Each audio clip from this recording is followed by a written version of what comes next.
তোমাৰ আমৈ দেউ তোমাৰ পেহী দেউ তোমাৰ আপা দেউ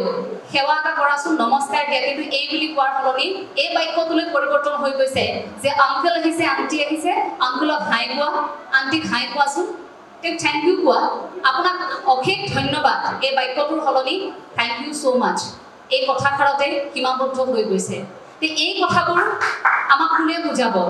আমি কেনেকৈ বুজিম অসমত ভাষণ বহুত হ'ল অসমত ধৰ্মালোচনী সভা বহুত হ'ল সেইকাৰণে হয়তো ধৰ্ম আধ্যাত্মিক এই বিষয়টো নৈতিক এই বিষয়বোৰ কিতাপৰ পৃষ্ঠাৰ মাজতে থাকি গ'ল আধ্যাত্মিকতা বুলি ক'লে এতিয়াও একাংশই ভাবে যে আধ্যাত্মিকতা কেৱল মাত্ৰ ধৰ্মত থাকে ধাৰ্মিক গ্ৰন্থসমূহত আপুনি আধ্যাত্মিকতাৰ প্ৰভাৱ পাব পাৰে আধ্যাত্মিকতা আপুনি তাৰ পৰা শিকিব পাৰে কিন্তু আধ্যাত্মিকতা মানে ধৰ্ম নহয় এয়া অসমৰ একাংশ ল'ৰা ছোৱালীৰ মাজত ধাৰণা হৈ গ'ল যে আধ্যাত্মিকতা এই দিশটোৰ সৈতে জড়িত হ'বৰ বাবে নিৰ্দিষ্ট এটা বয়স লাগিব ককা আইতাহঁতে নামঘৰলৈ যায় আমি কিয় এইখিনি সময় যাব লাগে নামঘৰত গৈনো এতিয়া কি কৰিম তাৰ সলনি যদি আমি বাৰ্থডে পাৰ্টি এটা থাকে সেই বাৰ্থডে পাৰ্টিটোত যাবলৈ উৎপিছনিটো অকণমান বেছি হৈ থাকে সেই কথাখিনি কাক কোনে শিকাব পিতৃ মাতৃ সেই কথাখিনি কেনেকৈ শিকাব আমাৰ এই ঠাইখিনিৰে এগৰাকী ব্যক্তি গুৱাহাটীৰে তেওঁ থাকে আমেৰিকাত পিতৃ মাতৃক ৰাখিছে বৃদ্ধাশ্ৰমত আমেৰিকাত তেওঁ খুব টকা তেওঁ ঘটি আছে অৰ্থনৈতিকভাৱে খুব স্বাৱলম্বী তেওঁ যদি লিখে সামাজিক মাধ্যমত তেওঁ আকৌ থাকে এটা বিলাসিতা জীৱন উপভোগ কৰি তেওঁ যদি লিখে সামাজিক মাধ্যমত যে আজিকালি গাঁৱৰ ল'ৰা ছোৱালীয়ে খেতি নকৰে ছোৱালীয়ে ৰুব নাজানে ল'ৰাই হাল বাব নাজানে এই কথাবোৰ যদি সেই ব্যক্তিগৰাকীয়ে যিগৰাকীয়ে নিজৰ পিতৃ মাতৃকো বৃদ্ধাশ্ৰমত ৰাখিছে নিজৰ কোনো অভাৱ নাই তেওঁ আমেৰিকাত আছে তেওঁ গম নাপায় গাঁৱত কি চলি আছে সেই ব্যক্তিগৰাকীয়ে যদি সামাজিক মাধ্যমত তেনেকৈ লিখে কথাটো হোৱাবনে বাৰু মিলিবনে সেই কথাষাৰ মই কিমান দিন গৈ গাঁৱত খেতি কৰিছো এই যে গৰম বন্ধ সময়খিনি আহাৰ মহীয়া এতিয়াতো আমাৰ ধেমাজিৰ ফালে পানী যেতিয়া লাহে লাহে শুকাব এতিয়া আমাৰ কঠীয়া পাৰি সেই কঠীয়া তুলি আকৌ ৰোৱাৰ দিন আহি গ'ল এতিয়া এই ৰোৱাৰ সময়খিনিত মই কিমান দিন ধেমাজিত গৈ দেউতাক সহায় কৰিছো সেইটো ডাঙৰ কথা মই আজি আপোনালোকৰ আগত ঠিকেই কৈ থৈ যাম যে আমি খেতি কৰিব লাগিব ৰোৱা তোলা বোৱা কটা বোৱাৰীয়ে জানিব লাগিব প্ৰতিগৰাকী ছোৱালীয়ে জানিব লাগিব এই কথাবোৰ যে আগৰ যিবোৰ বাধ্যতামূলক আছিল সেই বাধ্যতামূলকবোৰ ক্ৰমাগতভাৱে নোহোৱা হোৱাৰ বাবে আমাৰ মাজত কিন্তু বহুত বস্তু হেৰাই গৈছে গতিকে আনক উদাহৰণ দিয়াৰ আগত সেই কথাখিনি নিজলৈ চাব লাগিব আঙুলিটো টুৱাওঁতে তিনিটাটো মূৰ ফালেও থাকে নহয় গতিকে সেই কথাখিনি চাব লাগিব যে মই ৰোৱা তোলা বোৱা কথা কিমান জানো বস্ত্ৰ উদ্যোগটোৰ কথা কোৱা বুলি কোৱাৰ লগে লগে ক'ব লাগিব মোৰ খুব দুখ লাগে যে আজিকালি বিভিন্ন ধৰণৰ অনুষ্ঠানতে যাওঁ সেই অনুষ্ঠানসমূহত আয়োজক কমিটিয়ে পাৱাৰ লুমৰ গামোচাখন চিনি নাপায় জানেনে হস্ততাঁত বস্ত্ৰশিল্প উদ্যোগটোৰ কথা আমি কওঁ কিন্তু কিনি আনে আকৌ পাৱাৰ লুমৰ গামোচা পাৱাৰ লুমৰ গামোচাখন কিনি আনি আমি যদি জাতিৰ কথা কওঁ পাৱাৰ লুমৰ গামোচাখন ডিঙিত লৈ যদি সেই গামোচাখন লৈ যদি আমি জাতিটোৰ কথা কওঁ আমি কওঁ যে আমাৰ হস্ততাঁত বস্ত্ৰশিল্প উদ্যোগটো কোনে জীয়াই ৰাখিব আমি যদি নাৰাখোঁ আৰে প্ৰথমতে আপুনি গৈ শিপিনীগৰাকীৰ পৰা যদি পাৱাৰ লুমখন 100 টকাত কিনিছে 150 টকা 200 টকাত দি আপুনি তাঁতশালৰ শিপিনীগৰাকীৰ পৰা গামোচাখন কিনি আনকচোন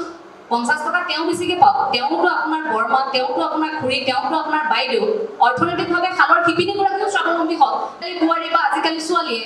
তাঁত বব নজনাটো খুব গৌৰৱৰ কথা বুলি কয় মই দেউতাহঁতৰ মুখত শুনিছিলোঁ তাঁত বব নজনাসকলক আগতে থুপৰি বুলি কোৱা হয় কৈছিল নে বাৰু ককাৰ মুখতো শুনিছিলোঁ ককাই কৈছিল থুপৰি হ'ব নোৱাৰো কিন্তু দেই শিকিবিছো মেট্ৰিক দি শেষ হোৱাৰ লগে লগে মেট্ৰিক পৰীক্ষা শেষ হৈছে পিছদিনাখনি প্ৰায় 32খনমান ৰুমাল লগাই দিছে মায়ে তাৰপিছত গামোচা লগাই দিছে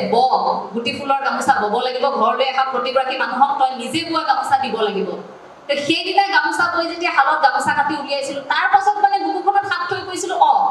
অসমীয়া জীয়ৰী বোৱাৰীয়ে নোৱাৰে কি কৰিব নোৱাৰে কি আমি অৰ্থনৈতিক স্বাৱলম্বিতাৰ দি আৰু ক'ৰবাত বজাৰে ঘুমাৰে ঘূৰি ফুৰিলে নহ'ব আমাৰ ঘৰখনতেই আছে দেউতাই সেই সময়খিনিত খেলি থকাৰ পৰা লগৰ ল'ৰা ছোৱালীৰ লগত খেলি থকাৰ পৰা পিটি ঘৰলৈ ঘূৰাই অনাৰ সময়খিনি আৰু এতিয়া মোবাইলৰ পৰা আঁতৰাই যা খেলগৈ বুলি লগৰ ল'ৰা ছোৱালীৰ ওচৰলৈ পঠিওৱা সময়খিনি কিমান দীঘলীয়ানো সময় কিন্তু চাওকচোন ইমান বেছি পৰিৱৰ্তন সেই ককা আইতাৰ ওচৰত সাধু শুনা সেই আধ্যাত্মিক কথা শুনা নীতি শিক্ষা শুনা সেই সময়খিনিৰ পৰা এতিয়াৰ এই সময়খিনিলৈকে এতিয়া মোবাইলত কাৰ্টুন চাই চাই ভাত খুওৱা সময়খিনিলৈকে বৰ বেছি দীঘলীয়া সময় নহয় কিন্তু আজিৰ পৰা চাব 10-12 বছৰৰ পাছত সাংঘাতিক পৰিৱৰ্তন হ'ব অসমত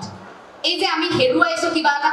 পোৱাৰ তাৰণাত যে আমিবোৰ মানুহ চব ফটাই ফুৰিছোঁ এই যে আজি সকলো একত্ৰিত হৈ সাহিত্য চৰ্চা কৰিম বুলি যে একেলগে বহিছোঁ এই পৰিৱেশবোৰে আমাক এদিন কন্দুৱাব এনেকৈ বহিবলৈ মানুহ ভাড়াত আনিব লাগিব কেইটামান দিন আছে অসমত আত্মীয় যদি ঢুকায় তেন্তে কান্দিবলৈ হয়তো আপুনি ভাড়াত আনিব লাগিব আহিবলৈ সময় নাপায় আহাদিত আহি এটা ৰুমত ভাড়া থাকে কেইটামান দিন কোনোবা এটা প্ৰতিষ্ঠানত কাম কৰে কোনোবা এখন পাৰ্লাৰত কোনোবা কাম কৰে যিকোনো ধৰণৰ প্ৰতিষ্ঠানত কাম কৰে গুৱাহাটীলৈ অহা 2 মাহৰ পাছত হাতত এটা আইফোন লৈ ঘৰলৈ উভতি যায় কেনেকৈ ঘৰখনৰ বেৰৰ ফাকেৰে আকাশ দেখি পায় দেউতাকে পিন্ধি থাকে ফটা এটা কামিজ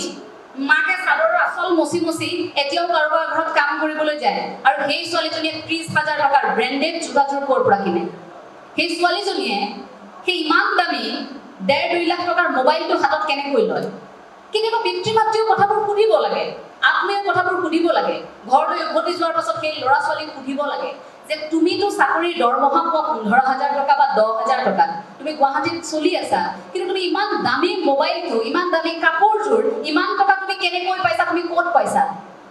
কিন্তু কিছু লোকে নুসুধাৰ ফলত কি হয়